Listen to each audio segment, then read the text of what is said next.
Vaccine पर जल्द अच्छी खबर मिलने की उम्मीद है। ऑक्सफोर्ड एस्ट्राजेनेका की वैक्सीन कोविशील्ड के भारत में इमरजेंसी यूज के लिए अगले हफ्ते मंजूरी मिल सकती है। न्यूज एजेंसी रॉयटर्स के सूत्रों के मुताबिक सरकार ने सीरम इंस्टीट्यूट ऑफ इंडिया से कुछ और डेटा मांगे थे, जो कंपनी ने प्रोवाइड करवा दिए हैं। भारत में ऑक्सफोर्ड एस्ट्राजेनेका की वैक्सीन की मैन्युफैक्चरिंग SII कर रहा है। बलूचिस्तान में मानव अधिकारों के हनन को लेकर पाकिस्तानी सेना के खिलाफ मोर्चा खोलने वाली करीमा बलूच कनाडा में मृत पाई गई। उनकी हत्या की आशंका जताई जा रही है। पुलिस को करीमा का शव टोरंटो के पास हार्बर फ्रंट में मिला। करीमा के पति हम्माल हैदर और भाई ने शव की पहचान की है। आरोप लग रहे हैं कि पाकिस्तानी इंटेलिजेंस एजेंसी ISI ने करीमा की हत्या करवाई है। कृषि कानूनों के खिलाफ किसानों के आंदोलन का आज 28वां दिन है। सरकार ने बातचीत के न्योते की जो चिट्ठी रविवार रात भेजी थी, उसका जवाब किसान आज देंगे। दिल्ली के सिंधु बॉर्डर पर आंदोलन कर रहे किसानों ने कहा कि हम 24 घंटे बात करने के लिए तैयार हैं, लेकिन सरकार बात नहीं करना चाहती क्योंकि उनके मन में खोट है। राजनाथ बोले, किसानों के लिए सरकार संवेदनशील। आज किसान दिवस है। इस मौके पर रक्षा मंत्री राजनाथ सिंह ने किसानों को शुभकामनाएं दी हैं। राजनाथ ने कहा कि किसान देश को खाद्य सुरक्षा देते हैं। कुछ किसान कृषि कानूनों के खिलाफ आंदोलन कर रहे हैं। सरकार उनसे पूरी संवेदनशीलता से बात कर रही है। उम्मीद है कि वे जल्द आंदोलन खत्म कर देंगे। उत्तर प्रदेश के प्रयागराज जिले में मंगलवार रात बड़ा हादसा हुआ। फूलपुर इफ्को KP1 यूनिट में अमोनिया गैस का रिसाव हुआ। गैस की चपेट में आने से असिस्टेंट मैनेजर BP सिंह और डिप्टी मैनेजर अभय नंदन कुमार की मौत हो गई।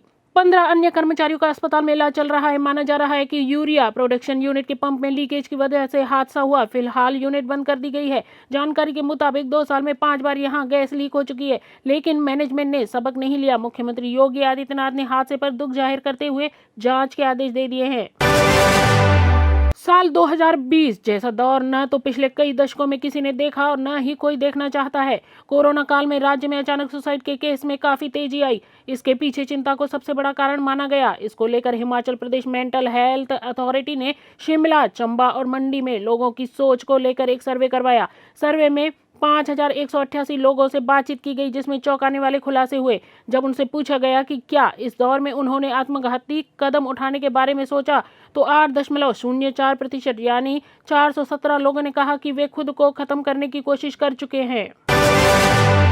बंगाल में विधानसभा चुनाव से पहले जारी सियासी लड़ाई ने अब पारिवारिक लड़ाई का रूप ले लिया है। बंगाल के विष्णुपुर से सांसद व भारतीय जनता युवा मोर्चा के प्रदेश अध्यक्ष सौमित्र खां की पत्नी सुजाता मंडल खां सोमवार को सत्तारूढ़ तृणमूल कांग्रेस में शामिल हो गई हैं। इसके बाद परिवार में ही आपसी कलह शुरू हो गई है। भाजपा सांसद सौमित्र खां ने पत्नी सुजाता को तलाक का नोटिस भेजने का फैसला किया है। साथ ही उन्होंने सत्तारूढ़ दल पर आरोप लगाया कि गो तस्करी, कोयला चोरी के बाद अब तृणमूल पत्नी को चुरा रही है। उन्होंने कहा कि जिस तरह से तृणमूल घर को तोड़ रही है, आने वाले समय में मैं इसका मुंह तोड़ जवाब दूंगा। भाजपा सांसद ने सुजाता से यह भी अनुरोध किया कि आगे से खां टाइटल का इस्तेमाल न करें, केवल सुजाता मंडल नाम ही रखें। इधर कोलकाता स्थित तृणमूल भवन में एक संवाददाता सम्मेलन के दौरान सुजाता ने पार्टी ज्वाइन करने के बाद भाजपा व अपने पति पर कई गंभीर आरोप भी लगाए। श्री राम जन्मभूमि मंदिर का निर्माण शुरू हो गया है। ऐसे में देश भर से श्रद्धालु मंदिर निर्माण में अपनी तरफ से दान देना चाहते हैं, लेकिन ज्यादातर श्रद्धालुओं के लिए अयोध्या तक आना मुश्किल है। हालांकि अब श्रद्धालुओं के लिए दान की राशि अयोध्या तक पहुंचाना मुश्किल नहीं रह गया है। इसके लिए पंजाब नेशनल बैंक की तरफ से राह खुली है। आप देश में कहीं भी हो, RTGS NEFT के जरिए आप पंजाब नेशनल बैंक को दान की राशि भेज सकते हैं। इसके अलावा पंजाब नेशनल बैंक के देश भर में मौजूद खाता धारक अपने खातों से इस ट्रस्ट के खाते में धन ट्रांसफर कर सकते हैं। ट्रेनों में आरक्षित टिकट पाने के लिए यात्री लुधियाना स्टेशन पर धक्के खाने को मजबूर हैं। ट्रेनों में 9 रूम होने से आरक्षित टिकट मिलना आसान नहीं है। लोग रिजर्व टिकट पाने के लिए धन बल का इस्तेमाल करने में जुटे हैं। रूटीन का रिजर्व टिकट हो या तत्काल टिकट, लोग किसी भी कीमत पर लेने को तैयार हो रहे हैं। रेलवे स्टेशन आरक्षण केंद्र से बार बार लौटने के बाद लोग दोगुना रेट भी आरक्षित टिकट खरीदने को मजबूर हो रहे हैं। तीनों कृषि कानूनों को वापस लेने की मांग को लेकर दिल्ली, यूपी और हरियाणा के बॉर्डर पर हजारों किसानों का प्रदर्शन बुधवार को भी जारी है। सिंधु बॉर्डर पर किसानों का आंदोलन 28वें दिन में प्रवेश कर गया है। इस बीच किसानों के प्रदर्शन के चलते दिल्ली, गाजीपुर और दिल्ली से सटे चिल्ला बॉर्डर पर आवाजाही के लिए बंद किया गया है। यह मंगलवार को भी बंद था।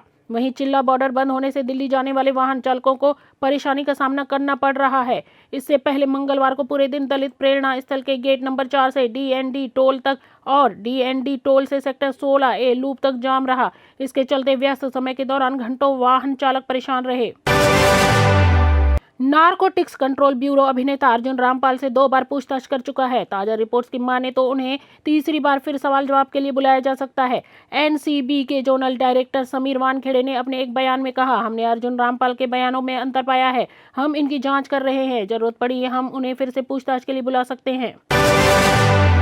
बॉलीवुड एक्टर ऋतिक रोशन की एक्स वाइफ सुजैन खान ने अपनी गिरफ्तारी पर मंगलवार को एक स्टेटमेंट जारी कर सफाई दी है। सुजैन ने सोशल मीडिया पर एक नोट शेयर कर अपनी गिरफ्तारी की खबरों और उन पर लगाए गए आरोप को पूरी तरह से गलत और गैर जिम्मेदाराना बताया। खबरों के मुताबिक मुंबई एयरपोर्ट के पास ड्रैगन फ्लाई क्लब में पुलिस ने सोमवार रात करीब 2 बजे छापा मारा था। इसके बाद वहां नाइट पार्टी में मौजूद Suzanne Khan, singer Guru Randhawa, cricketer Suresh Raina समेत 27 सेलिब्रिटीज और 7 स्टाफ के खिलाफ आईपीसी की धारा 188, 269 और 34 के तहत केस दर्ज किया गया। खबरों के अनुसार सेलिब्रिटीज को गिरफ्तार करने के बाद छोड़ भी दिया गया था। सिंगर कंपोजर वाजिद खान की इसी साल जून में किडनी की बीमारी से जूझते हुए मौत हो गई है। 42 साल के वाजिद की अचानक मौत से फिल्म इंडस्ट्री को गहरा झटका लगा था। उनकी पत्नी कमल रुख ने एक न्यूज पोर्टल को दिए इंटरव्यू में वाजिद के अंतिम दिनों के बारे में बात की है। उन्होंने बताया कि अंतिम दिनों में वाजिद बेहद परेशान थे क्योंकि कोरोना लॉकडाउन की वजह से वह अपने परिवार वालों से नहीं मिल पा रहे थे। राजनीतिक बयानबाजी के चलते विवादों में रहने वाली कंगना रनौत ने बुधवार को सोशल मीडिया पर अपनी एक बिकनी फोटो साझा की। वे इसमें बीच किनारे बैठी नजर आ रही हैं। हालांकि उनकी इस फोटो के चलते सोशल मीडिया यूजर्स उन्हें जमकर ट्रोल कर रहे हैं। कुछ उनकी इस फोटो पर नाराजगी जाहिर कर रहे हैं तो कुछ मजे ले रहे हैं। मसलन एक यूजर ने उन्हें संस्कृति का पाठ पढ़ाते हुए लिखा कि उन्होंने जो झांसी की रानी का किरदार निभाया है उन्हें उससे कुछ सीखना चाहिए। वंडर वुमेन के हिट होने के बाद हॉलीवुड एक्ट्रेस गैल गदोत फिल्म वंडर वुमेन 1984 में एक नई कहानी और बहुत सारी एक्शन सीक्वेंस के साथ नजर आएंगी। कोरोना काल में इस फिल्म की वर्चुअल प्रेस कॉन्फ्रेंस रखी गई थी, जहां गैल ने इस फिल्म से जुड़ी कई रोचक किस्से शेयर किए। उन्होंने इस दौरान यह भी बताया कि इस फिल्म के सभी फाइट सीन्स रियल हैं। जहां यह फिल्म दुनिया भर में अच्छा रिस्पांस पा रही है और इसे बॉक्स ऑफिस पर काफी अच्छी ओपनिंग मिल रही है, वहीं भारत में यह फिल्म 24 दिसंबर को रिलीज की जाएगी। 2020 खत्म होने में बस कुछ ही दिन बचे हैं। कोरोना की वजह से सभी खेलों को बहुत नुकसान पहुंचा। क्रिकेट भी इससे अछूता नहीं रहा। कोरोना की वजह से ऑस्ट्रेलिया में होने वाले T20 वर्ल्ड को भी 2022 तक टाल दिया गया। हालांकि क्रिकेट ने वापसी की और कोरोना काल में इंडियन प्रीमियर लीग का आयोजन हुआ, लेकिन खिलाड़ियों को दर्शकों की कमी खली। कोरोना काल में ज्यादातर मैच बिना दर्शकों के खेले गए। खिलाड़ियों को बायो बबल में रहना पड़ा। हालांकि धीरे धीरे दर्शकों की वापसी हुई। भारत और ऑस्ट्रेलिया के बीच T20 सीरीज में पहली बार 100% दर्शकों को स्टेडियम आने की इजाजत मिली। इसके अलावा 2020 में महेंद्र सिंह धोनी, सुरेश रैना जैसे कुछ बड़े खिलाड़ियों ने भी इंटरनेशनल क्रिकेट को अलविदा कह दिया। 24 दिसंबर को मोटेरा स्टेडियम में होनी है बीसीसीआई की एजीएम। फैसला इसी बैठक में बीसीसीआई की 24 दिसंबर को एजीएम होने जा रही है। बैठक का मुख्य मुद्दा आईपीएल की 2 नई टीमों का फैसला है। उम्मीद है कि लीग में 2 टीमें शामिल कर ली जाएंगी, लेकिन दोनों टीमें 2022 से ही खेलने उतर सकेंगी। 2021 में सिर्फ 8 टीमों के बीच ही मुकाबले कराए जाएंगे। इतना ही नहीं, मौजूदा सीजन में बड़ा ऑक्शन भी नहीं होगा। पूर्व क्रिकेटर गौतम गंभीर का मानना है कि बॉक्सिंग डे टेस्ट में टीम की कप्तानी कर रहे अजिंक्य रहाणे को कोहली की गैर मौजूदगी में चौथे नंबर पर बल्लेबाजी करनी चाहिए।